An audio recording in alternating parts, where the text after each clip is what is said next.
यह कहानी एक लड़की की है जो आधी रात को तेज बुखार और प्यास से परेशान होकर उठी। वह फ्रिज खोलती है और एक बोतल में रखी कुछ मीठी सिरप पीती है, लेकिन उसे जरा भी एहसास नहीं होता कि कोई उसे घूर रहा है। सिरप पीने के बाद वह वापस सोने के लिए सीढ़ियों की ओर बढ़ती है। तभी उसे नीचे से अजीब सी आवाजें सुनाई देती हैं।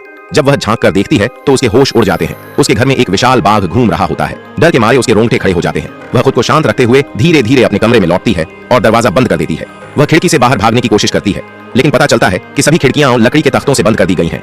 तभी उसे याद आता है कि उसके सौतेले पिता ने कहा था कि तूफान आने वाला है, इसलिए उसने घर को मजबूत करने के लिए लकड़ी की तख्तियों से खिड़कियां और दरवाजे सील करवा दिए थे। लेकिन उसे यह नहीं पता था कि उसके सौतेले पिता ने भारी कीमत चुकाकर इस बाघ को घर में छोड़ा था। वह भी 3 दिन से भूखा। लड़की का फोन लॉन्ड्री रूम में रह गया था। वह हिम्मत जुटाकर धीरे से नीचे आती है और जैसे ही देखती है कि बाघ वहां नहीं है, वह दौड़कर लॉन्ड्री रूम में जाती है और पुलिस को फोन लगाती है। लेकिन तूफान के कारण फोन लाइन व्यस्त थी। वह अपने सौतेले पिता को भी फोन करती है, लेकिन वह नशे में धुत होकर किसी बार में मस्ती कर रहा था। अब उसकी प्राथमिकता अपने छोटे भाई को ढूंढना था। वह उसके कमरे में जाकर देखती है, लेकिन वहां कोई नहीं था। वह धीरे धीरे नीचे उतरती है और लॉन्ड्री रूम में फोन करने जाती है। तभी बाघ उसके पास आ जाता है। वह दरवाजे की ओर दौड़ती है, लेकिन दरवाजा भी तख्तों से बंद था। बाघ उसकी ओर लपकने ही वाला था कि वह लॉन्ड्री रूम की खिड़की के पास पहुंचती है और लकड़ी के तख्ते हटाने की कोशिश करती है। तभी बाघ उसके पास आकर दहाड़ने लगता है।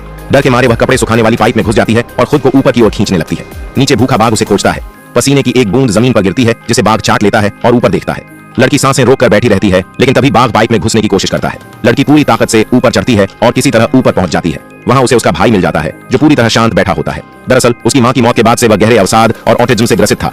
वह उसे अपने कमरे में ले जाती है, लेकिन बाघ फिर से उनके पीछे लग जाता है। लड़की को एक आइडिया आता है। वह फ्रिज में रखे मांस के टुकड़ों में नींद की दवा मिला देती है और उसे बाघ के सामने फेंक देती है, लेकिन बाघ उस पर कोई असर नहीं लेता। अब वे दोनों बाथरूम में छिपते हैं।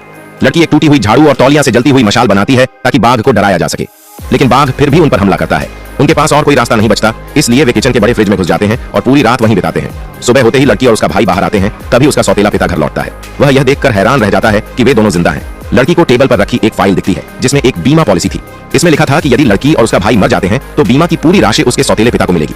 अब उसे सब समझ में आ जाता है। उसकी मां की मौत भी एक हादसा नहीं बल्कि एक सोची समझी साजिश थी। लेकिन तभी बाघ अचानक उसके सौतेले पिता पर हमला कर देता है और उसे जिंदा खा जाता है। लड़की अपने भाई का हाथ पकड़कर घर से बाहर निकलती है। तूफान अब थम चुका था।